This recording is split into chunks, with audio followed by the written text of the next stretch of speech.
بسم اللہ الرحمن الرحیم۔ گزشتہ 2-3 ہفتوں سے جو مسئلہ کھڑا ہوا ہے وقف کا،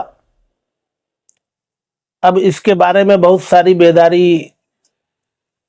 مسلمانوں میں آ چکی ہے۔ وقف کیا ہے اور یہ کس کی ملکیت ہے؟ موجودہ حکومت وقف ترمیمی بل کے ذریعے چاہتی کیا ہے؟ اس پر کافی گفتگو ہو چکی ہے۔ مختصراً یہ کہ وقف اللہ کی ملکیت ہے، دنیا میں اس کا کوئی مالک نہیں ہوتا، اللہ مالک ہوتے ہیں۔ جیسے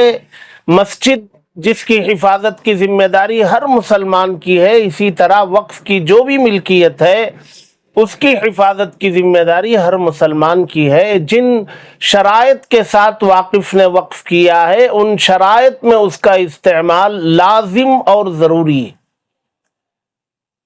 الحمدللہ ہمارے پرکھوں نے، بزرگوں نے، آبا و اجداد نے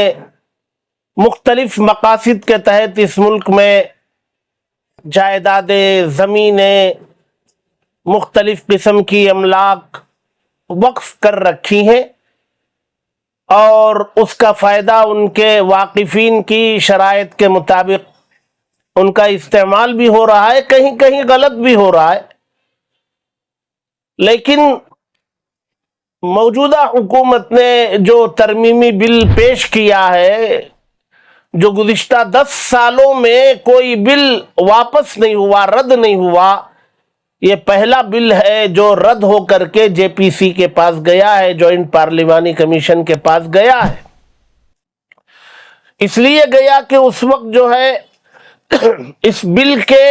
کی مخالفت میں اپوزیشن بھی کھڑا ہوا، مختلف پارٹیز بھی کھڑی ہوئی، اور خود موجودہ حکومت جو ہے وہ اکثریت میں نہیں ہے، اقلیت میں ہے، بیساکھی والی حکومت ہے، تو وہ منمانی اس میں کر نہیں سکی، وہ جے پی سی کے پاس ہے، اور جے پی سی جو ہے مسلمانوں سے رائے طلب کر رہی۔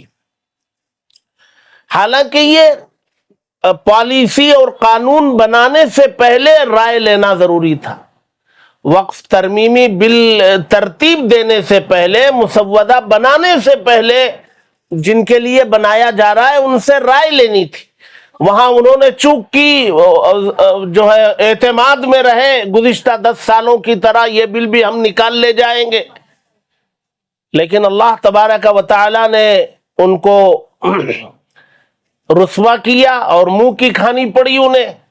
تو اب وہ جو ہے رائے طلب کی جا رہی ہے، اور الحمدللہ مسلم پرسنل لا بورڈ نے اس سلسلے میں لیڈ کیا، اور مختلف تنظیموں نے ان کا تعاون کیا، ملک کے مسلمانوں نے ان کی آواز پر لبیک کہا، اور مسلم پرسنل لا بورڈ نے جو طریقہ کیو آر کوڈ کا نکالا اور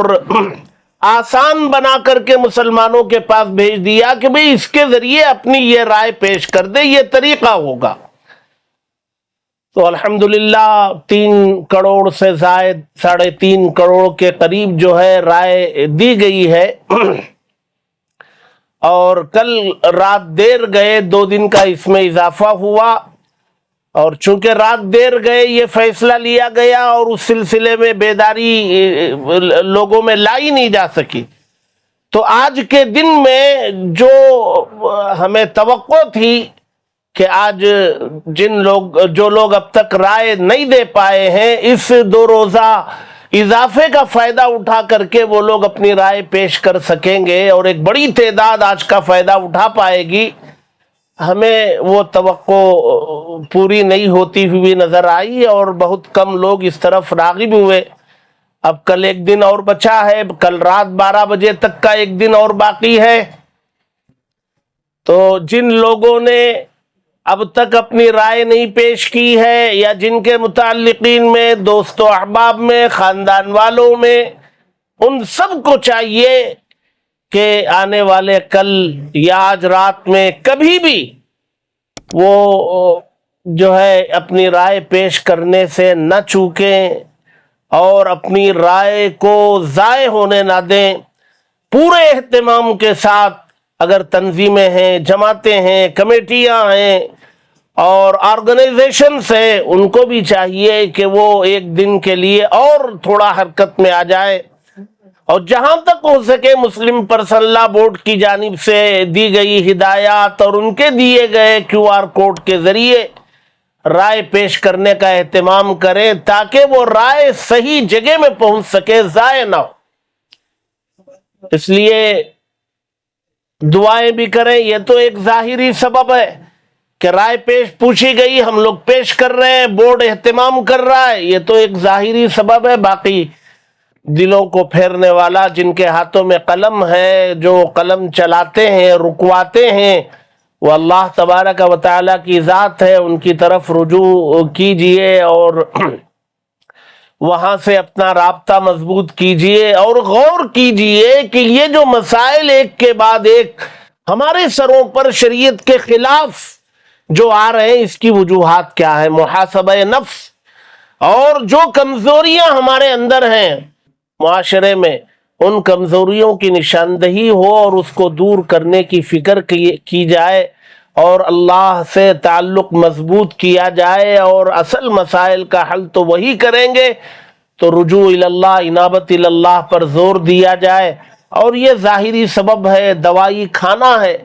شفا تو اللہ دیں گے، تو یہ دوائی کھانے کی طرح ہے جو رائے پیش کرنا اور شفا طلب کرنا، مسئلے کے حل کو اللہ سے طلب کرنا ہے۔ امید ہے اللہ کی ذات سے جو بیداری مسلمانوں میں آئی ہے، تو اس بیداری کے تحت انہوں نے جو کاروائیاں کی ہیں، اللہ تبارک و تعالی قبول کریں گے اور ایک اچھے نتیجے تک امت مسلمہ کو اس ملک میں پہنچائیں گے۔ اللہ تبارک و تعالی ہمارے تمام اکابرین کی عمروں میں برکت عطا فرمائے، صحت و عافیت کے ساتھ ان کا سایہ